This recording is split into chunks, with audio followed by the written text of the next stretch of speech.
चिंतन श्री गुरुदेव दत्त श्री स्वामी समर्थ। नमस्कार, मी रोहिणी परत एकदा तुमच्यासाठी खूप महत्त्वाचा व्हिडिओ घेऊन आलेली आहे।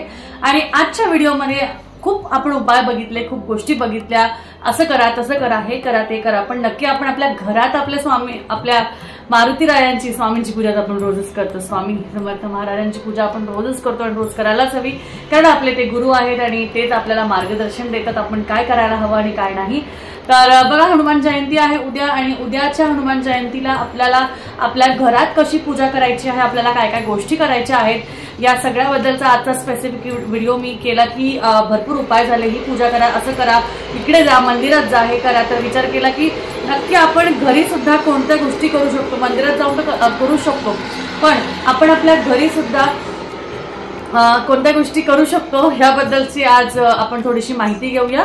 तर बघा, मारुती रायाला प्रसन्न करण्यासाठी आपल्याला काही लागत नाही, आपली मनातली भक्ती, भाव, श्रद्धा हे खूप महत्त्वाचं आहे। आणि बाकीच्या गोष्टी छोटे मोठे उपाय श्रद्धा ठेवून, भक्ती ठेवून जर का तुम्ही केले तर नक्कीच ते लाभदायी, फलदायी होतात। त्यामुळे ही गोष्ट लक्षात ठेवा की कोणतंही कार्य करताना कोणाचं वाईट होऊ नये असा विचार न करता माझं चांगलं व्हावं, सर्वांचं चांगलं व्हावं आणि सगळ्यांना त्यांच्या मनाच्या गोष्टी मिळाव्या अशा रीतीने जर का तुम्ही केल्या तर नक्कीच त्या नीट होतील, व्यवस्थित होतील। कधीच वाईट हेतूने कोणत्याच गोष्टींचा विचार करू नये, ज्याच्याने आपलंही चांगलं होतं आणि दुसऱ्यांचंही चांगलं होतं।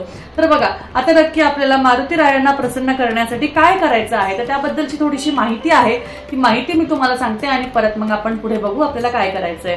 तर बघा, प्रसन्न करण्यासाठी आपल्याला काही उपाय आहेत, त्याचबरोबर थोडी माहिती आहे ती म्हणजे बघा, कलियुगात हनुमान असे देव आहे जे सर्वात लवकर प्रसन्न होतात। यांच्या कृपेमुळे सर्व त्रास, आपल्यावरचे सर्व प्रकारचे त्रास जे आहे ते दूर होतात।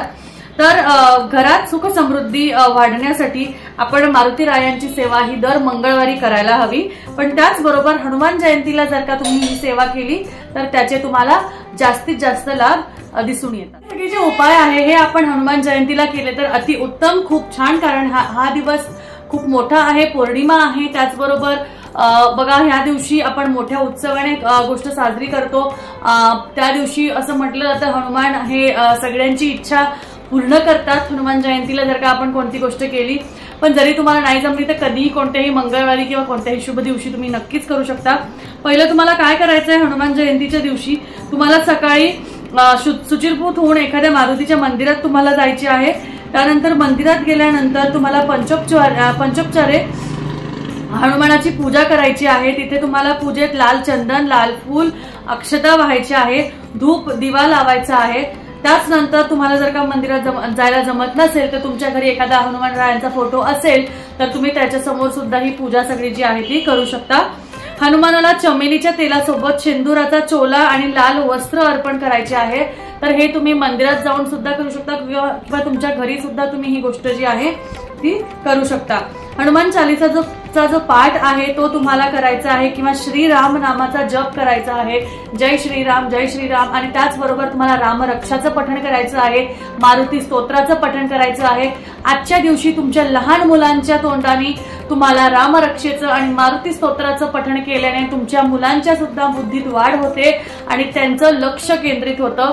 हे लक्षात घ्या, हे खूप महत्वाचं आहे। आणि जसं आपण म्हणतो की हनुमान देवाला राम हे खूप प्रिय होते, त्याच पद्धतीने हनुमान देवांना लहान मुलं सुद्धा खूप प्रिय आहे। त्यामुळे लहान मुलांनी जर का ह्या दिवशी रामरक्षेचं पठण आणि मारुती स्तोत्राचं पठण केलं तर मुलांना समजा ते घाबरून उठतात, भीती त्यांना वाटते, त्यांचं लक्ष केंद्रित होत नाही, चंचलपणे वागतात, ह्या पद्धतीने ते वागत नाही आणि त्यांचं मन थारावर राहून ते व्यवस्थित गोष्टी करायला लागतात। त्यानंतर तुम्हाला हनुमान मंत्र ओम रामदूताय नमः ह्या मंत्राचा जप 108 वेळा करायचा आहे। कोणता मंत्र आहे? ओम रामदूताय नमः। याचा 108 वेळा तुम्हाला ह्या दिवशी जप करायचा आहे। जप करण्यासाठी कोणती माळ वापरायची? जप करण्यासाठी तुम्हाला रुद्राक्षाच्या माळेवरच हा जप करायचा आहे। तुम्हाला कोणतीही दुसरी माळ नाही घ्यायची आहे, रुद्राक्षाच्या माळेवरच करायचं आहे। रुद्राक्षाची माळ नसेल तर फक्त 108 वेळा ओम रामदूताय नमः तुम्हाला या मंत्राचा जप करायचा आहे। त्याच नंतर ह्या दिवशी हनुमानाला गूळ, चण्याचा प्रसाद तुम्हाला अर्पण करायचा आहे। कणिक व गुळाचे पदार्थ मारुतीला खूप आवडतात, त्यामुळे प्रसाद म्हणून तुम्हाला ते अर्पण करायचे आहे. घरात नैवेद्य दाखवू शकता एखाद्या मारुती मंदिरात. तुम्ही जर का करू शकत नाही तर तुमच्या मिस्टरांना किंवा तुमच्या मुलाला, मुलगा मंदिरात वगैरे जाऊ शकेल तर त्यांच्या हाती हे प्रसाद पाठवा. नक्कीच त्यातनंही तुम्हाला फायदा होईल. पंचमुखी हनुमानाचे दर्शन नक्कीच ह्या दिवशी करावे, कारण पंचमुखी मारुती हे आपली इच्छा लवकर पूर्ण करतात. त्याचनंतर त्यांना नारळ सुद्धा ह्या दिवशी आपल्याला अर्पण करायचे आहे.